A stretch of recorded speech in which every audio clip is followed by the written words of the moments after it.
Hey there, what's up everybody? It's Dr. Shazetta. I pray you guys are doing well. Man, it's been a minute since I sat down to chat with you guys for kind of a longer form video because I've been on the move. Life is moving and shaking, but I wanted to hop on really quick and just give you guys a quick update. Today I'm in Allentown, Pennsylvania. I've had the opportunity to be here this week documenting the work of an organization called Faith in Action that centers advocacy and activism along with our faith and faith traditions and theology. It's been a really, really cool space to be in and to listen in on and participate in conversations and look and bear witness to this transformative work that is being done for the good of the world and for the good of the country. But as I was sitting here today, I was really thinking about this transition. Many of you know that a few weeks ago, or really now about a month ago, I resigned from my full-time position at Georgetown as the program director for residential ministry. And for the time that I was there, I loved the work. But there came a time when my soul was longing for the freedom to move about and do the work that my soul must have, as Mama Katie Geneva Cannon would say. And for me, a creative and a seer, right, that oftentimes season to season, that work changes. And having a full-time traditional job didn't allow me the freedom to move about as the wind, the spirit would move, right, and blow about for me. And so I wanted to chat with you guys a little bit about that today. But first, if you're new here, I'm Dr. Shazetta, and this is Dr. Shazetta's The Well Life, the place where intellect, creativity, and inspiration collide. That's right, my little corner of the internet, where I lean fully and intentionally and unapologetically into the fullness of who I am. If you're returning, I'm so glad you're back here with us today. So around this notion of freedom, for me, it's never been about not wanting to work. It's been about being free to do the work, the creative work that I feel called to. And since I was young, that work has changed, right, season to season. It is whatever I am feeling drawn to at a particular time. I guess if Jane of all trades were a person, it would be me. It is why I've learned and mastered so many skills, particularly in the creative and technology spaces, so that I could move and be free to create and to build as I needed to. And so I think sometimes we find ourselves being drawn into traditional ideas and boxes of what it means to work, that you got to be burned out, you've got to be overwhelmed, you've got to be tired, you've got to be always being quote unquote productive, all the while never stopping, I guess, to pour into and to build the things that are most important to you. And this season, this building season that I'm in now is really about building the life that I've always dreamt of. I've always dreamt of a life where I could drop what I was doing and pick up and go where I wanted to go. Build what I wanted to build, create what I wanted to create, and not have to worry about a season of instability or throwing my life into shambles. And it's not always been, right, something that's understood by others, but it's always made sense to me, you know, and I think that that's what's most critical and that's what's most important to me in this season. The other thing that I've been looking for in freedom is opportunities to use all of my gifts, right? I think that sometimes, even though people are gifted or talented in multiple areas, that we expect them to settle down and to just do one thing because it seems like the responsible and grown-up thing to do. My parents and my siblings used to always make fun of me because I always wanted to be a fireman and a police officer and, you know, a zookeeper and all the things all at one time. They were like, you got to choose one. And so in some regards, I tried to choose one, but it didn't work for me. And I think it doesn't work for many people, but because it's the expectation, like that's what we settle in and we do, but it lends itself to, I think, ultimately an overwhelmingly unhealthy kind of existence. And I don't think it's required, nor do I think it's necessary. In spaces like these, right, I get to activate and utilize all of my gifts at various times. As a scholar, as a theologian, as a creative, as a clergy person, right, I get to move about, right, and utilize all of those gifts as a storyteller, right, in these spaces, as a social worker, right, in these spaces or spaces like this one that I find myself in this week. All of those things come to play. Even as I'm documenting the work that these people are doing, I'm able to cultivate a story, right, that could be or should be told about their organization because of the many gifts and skills and the varied experience, right, that I've had and lived through and the environments that I've worked in. And so I think I've grown tired, right, of being in spaces where I'm asked to bifurcate or somehow divide, right, the portions of who I am, that parts of who I am are not welcome in certain spaces or is not found or seen as useful in certain spaces. And this season of life, as I'm building the life that I want to live, is very much about being in spaces and cultivating spaces where all of my gifts are useful, where they're valued, and where they're seen as useful and valuable.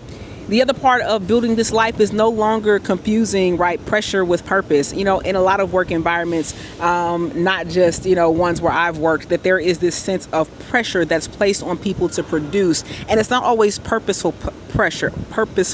That's a tongue tire or tongue twister. Sometimes it's just toward the end of outcomes. And sometimes outcomes are just numbers on pages, but they're not done with purpose. And for me, if we're not, right, dealing with being and building relationships with people and being in community with people in ways that are purposeful, then the pressure is unwarranted, but it also becomes toxic and unhealthy. And so part of, again, me building this life I want to live is doing it in a way that doesn't undergird pressure, but it undergirds purpose and building and being in relationship and in community with other folks. The other thing is that in this new season of life, I didn't want to have to be away from my family. That oftentimes over the years, it's been that my family gets what's left. And I have quickly pivoted into a place where my family doesn't get what's left. My family gets what's first, and everybody else gets what's left. And if that's the crumbs, then so be it. But right through this stretch, man, I am centering what my family needs and desires from me, and also what I need and desire for myself, and everybody else gets what's left. Even here in this space, right, where previous times and in previous places my travel might take me away from my family for extended periods of time, this time my family was able to come with me. They're chilling in the hotel room. My husband's working from where he is. My son is chilling, living the VIP life, as he calls it. They get to explore the city or rest or work or draw or do whatever they want to do while I'm out here doing the things that are also life-giving to me. And that, again, is this newfound freedom. Building the life I want to build is that the people in my life who matter the most no longer have to take what's left. And that, for me, is extremely exciting. And then finally, man, freedom feels quieter. I'm doing things and I'm active and I'm moving about, but it's not noisy. It's not rushed. It's peaceful. It's peaceful. There's no dreading Monday on Sunday night. There is no feeling guilt for resting or for having a slow morning. There's no constantly waiting or trying to earn my time off or justify a vacation. It's just me living a life that is healthy, living a life that is well, drawing from the well when I feel a little dry, being a well for others when someone else needs to draw from me. It's slowing down. It's quieter. It's not chaotic. Yeah, a little busy at moments, but I control that busyness. I can say no at any time and it not be without the expectation of some sort of punitive response. And that is what it means for me to be free. And so I wanted to hop on here really quickly. This isn't a long video today, to encourage you to seek out what your version of freedom look like. I'm not saying that walking away from your job is possible for you right now, but I am saying that if you make the decision to create and to cultivate a life that's healthy for you, that's peaceful for you, that allows you to center the things that are valuable to you, I am confident that with time and with some consistency and with some courage, that you can truly build the life that you want to live as well. Man, I'm so grateful. I can't, in all of the moments, right, of the last few weeks, the primary emotion that I've had to center is gratitude, because I am grateful. I am so grateful, so grateful that I've finally been able to step out and explore and achieve this freedom that I've been dreaming about, this freedom that I've been putting off, and the anxiety that I held in my body, the fear that I held in my body, those things have gone away and they've just not returned, because finally I'm moving from a well place, a healthy place in everything that I do. And do I have all the answers at this moment? No. But what I do trust is that God is with me, that God has sustained me, that God will continue to sustain me. And that as I do and follow the things that God places in my spirit, that God will provide for me and my family, man. I want to encourage you to begin now, building the life that you want to live. And I'm just excited for you as you do it. I'm going to end this video right here. The break is over and it's time for me to head back and to do some work. But I just wanted to pause while I'm standing on the rooftop of a hotel in Allentown, Pennsylvania, with the view of the mountains to my left, with beautiful buildings in my back, and with the sun shining. Not in an office, not closed up inside four walls, but out here building a life that I want to live. Listen, if you haven't hit that subscribe button already, I hope that you'll do so. I hope that you'll continue to join me on this journey. It's not completely mapped out, at least not by me. I know that God knows the thoughts God has toward me.